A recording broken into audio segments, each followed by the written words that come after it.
Hey, today's topic will be markings on the palm of the hand and their connection to or in natal chart. So the palm and the back of the hand present two diverse aspects of the character. The back is mainly bony and the palm is either muscular or fatty. Some lines on the palm of the hand appear at birth and others are caused by the development of fat or muscle present on the palm. These lines are quite different on every individual, and the lines of the two hands of each individual are in most instances as diverse in appearance as our eyes or ears. So what these lines primarily show are the oral structure of the body, but do they actually reveal one's destiny?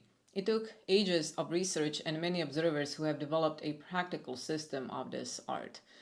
Now let's begin with some markings I chose for today. The ring of Saturn. This is a semicircular line lying across the mount of Saturn. If present, it indicates isolation, stubbornness, and gloomy personality. And in the past, it was considered to be the most unfortunate marking to have on palm. La Croix Mystique is found in the quadrangle of the hand between the lines of heart and head. More often, it is seen in the center, but it may also be found more pushed to one side or the other. This mark is somewhat special as it indicates a natural gift for mysticism and occultism of all kinds. When placed beneath Jupiter mount, it shows that the individual uses these studies more to gratify own ambition rather than for the material sake. When this sign is in the middle, going across the line of fate, or right under the mount of Saturn, these studies will be followed more strongly and will possibly be a career choice for this individual. When this mark lies lower on the palm, near the mount of the moon, these studies will be more in a form of casual, superstitious nature, but one will likely benefit from writing prophecies. The Ring of Solomon is located beneath the Jupiter finger on the mount of Jupiter, and when present, it indicates interest in mysticism or occultism. The possessor of this mark will likely want to be masterful in these topics. Islands are not considered to be a good sign. I have mentioned this in previous video. But if the line continues unbroken after the island, troubles should be surpassed. I want to mention one example. Let's say one has an island exactly beneath the mount of Saturn on the line of the head. What you may usually read or hear is that this means some mental problems or maybe heavy headaches. But actually what this specific island indicates are stomach problems or digestive issues if formed on non-dominant hand. If it is formed through time on dominant hand, then it does not have the same meaning, and in this case it may actually mean some head problems, but other lines and markings are to be checked in order to confirm this. Circle is favorable only on the mount of Apollo or Sun. It is considered to be a rare sign and it can be quite difficult to see it. A spot indicates something sudden, like shock or illness, but only on main lines, and on others it seems it has no major significance. Trident is a fortunate sign, and if it rises from a line, it will enhance the qualities of that line and draw extra power from the mounts or lines that branch on either side. The trident is more powerful than well-positioned and well-formed star. I want to add here that a star, which is usually considered to be a good sign, and while it can indicate fame or a happy family or union, on the mount of Jupiter, usually it indicates family problems. A square indicates protection, and it has to be fully closed on all sides. And a triangle also offers protection when found over a defect on the line, like over an island, but it also indicates high mental qualities. The grill is often seen on the mounts, and it shows some difficulties related to the characteristics of the mount on which it is located. X or cross sign gets a lot of talk. To make it easier, only on Jupiter mount an X or cross mark is considered good. On all others, it is not. Another marking that gets a lot of hype is the M sign. A lot of people have M letter on their palm, and it literally means nothing. The same goes for the fish sign, as this is usually an island. A Confucius sign is also known as the phoenix eye, and this is an oval-shaped eye-like sign at the first knuckle of the thumb. This is another one that I have heard people saying it indicates incredible luck and fortune. Well, not exactly. It actually shows one might be interested in the topics such as this one. Again, anything mystical will appeal to these people, and somehow I think I should know as I have this one.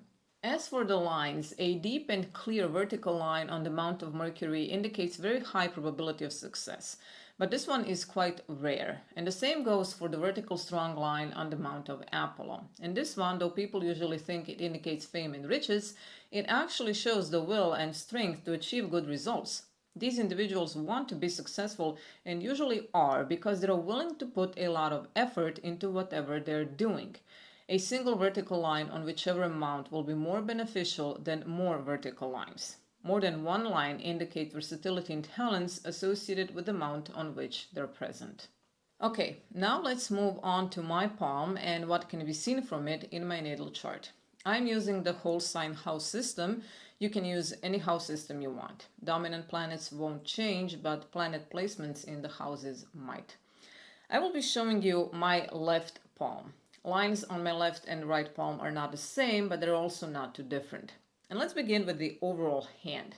Just by looking at it, I notice this is a mixed hand. I see a lot of air, some water, some fire, and not a lot of earth. I notice that all of my fingers lean towards the Saturn finger. This is the first thing which, even if this was not my hand, this would immediately tell me that this individual is Saturn dominant, or at least Saturn is somehow prominent in the chart, even if in detriment or in fall. Also, I will not go into full length as I do in my practice, but I will tell you some of the basics so you can follow, and depending on the interest, of course, I can always share more. Okay, next I notice that my third phalanx or phalange of the Saturn finger is slimmer by these gaps here. So what this tells me is that desire for wealth and material possessions is not too pronounced, or this could also be indication of poor money management. The positive thing about this is that all of the energy is pushed upwards in the practical and intellectual part, and later we will see if that can bring me some material comfort. This one is the Pisces phalanx and it represents the material world. The one above is practical world and the first phalanx is the mental world. I also notice that the tip of my thumb, I notice its shape, it has some Libra qualities. Let's remember that. Now what mediates my Saturn finger is my fairly stiff thumb. This denotes cautious, practical, and economical nature. My Mercury finger is standing out from the rest of the fingers. It is not a large spacing, but it is there when I relax my hand. This tells me I may care about what other people think, but I will not show it. This spacing also denotes doing something in own way, going against society or family, and or needing more personal space or freedom. Now I'm moving on to the mounts. So I will be extending my palm in order to see which mounts are more prominent. Immediately I notice that Jupiter mount is the highest on my palm. Next Mercury mount is relatively high and Saturn and Apollo mount are of medium height. Saturn mount is also called the flat mount, but even if flat, it can dominate the other mounts, generally speaking. Venus mount is more prominent than the mount of Moon on my hand. Now that I have some basics, I can look at my natal chart. My Jupiter is in Scorpio in the 10th house, so in an angular house, which tells me that I need to dive deep into a topic or subject of interest. Rulers of Scorpio are Mars and Pluto, and in my chart they're both in Libra, so Mars is in detriment and Pluto is in fall. Now I do not always take into consideration outer planets, but for the purposes of today's video I will do it. Basically, though greater benefic, Jupiter may not make it very easy for me. Because I saw that all of my fingers lean towards Saturn finger, I have to check Saturn. And Saturn is in Libra too, so exalted. And that should be good as Saturn is the ruler of my chart or one of my rulers. Mercury mount being higher also means I have to check its placement. It is in Aquarius in the first house. Astrologically speaking, this should be good for Mercury as he feels good in the first house. Next rulers of Aquarius are Saturn, which is exalted in Libra, like I said previously, and Uranus, which is in Sagittarius. And here I somehow make a full circle as the ruler of Sagittarius is Jupiter in Scorpio. But not to forget about Venus, as this mount is also prominent. Now my Venus is in Capricorn, and in my natal chart I see mutual reception between Saturn and Venus. So even though Jupiter is the strongest mount on my palm, I might benefit more from Saturn and Venus. Everything leans towards Saturn, my ruler, which is also exalted in Libra. And I can always remember what I said before about the thumb. So Libra is obviously strong in my chart, but so is Aquarius, a bit stronger. So what I have learned from this is that I am Saturnian in nature, loner to an extent, as Venus helps here, making me a sociable hermit. And with this strong amount of Jupiter in Scorpio, I might have to work harder in order to achieve something, as Mars is not very strong and it may cause some delays. Uranus and Neptune are also strong in my chart, which tells me that at some point in my life I will be interested in mystical or occult studies. Okay, so this was a very broad interpretation. Of course, I go much deeper during consultations, but I wanted to show you how you can use palmistry in a natal chart. The same thing can be done with the face too, if the face has not been modified or altered in some way. Considering the times we live in, I prefer to choose palm over face, as people usually do not change their palm, at least not that I know of. But just for an example, when you look at the shape of my face, you can see that I have narrow face with hollow cheeks, and this is a dead giveaway of a Saturnian. In a natal chart, interest in the occult studies or mysterious topics is often indicated by prominent Uranus, dignified and well aspected at birth.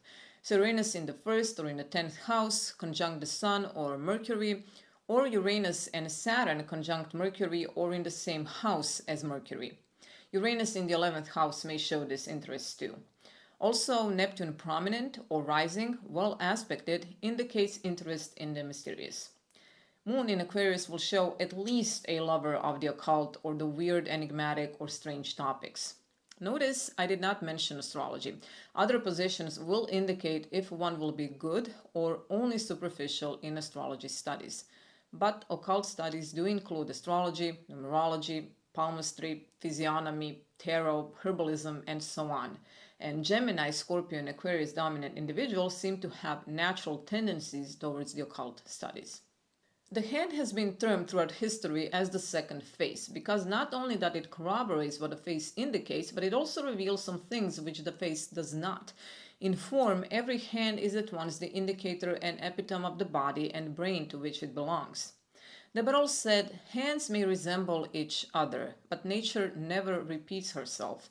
And in objects apparently the most similar she places, sometimes by an imperceptible touch, a complete diversity of instincts. I would like to hear your opinions and thoughts. Did you find this interesting? I have revealed something about my personality to you, and in this way you may get to know me a little bit better and perhaps share something about yourself as well. I'm thinking what to do for my next video. I have several topics in mind. We're coming into the last month of 2024, and this makes me want to begin with the 2025 prognostics. It is always interesting to explore what the future might hold. And if you have any suggestions, please let me know in the comment section below. Thank you for watching, and I look forward to seeing you next week. Bye!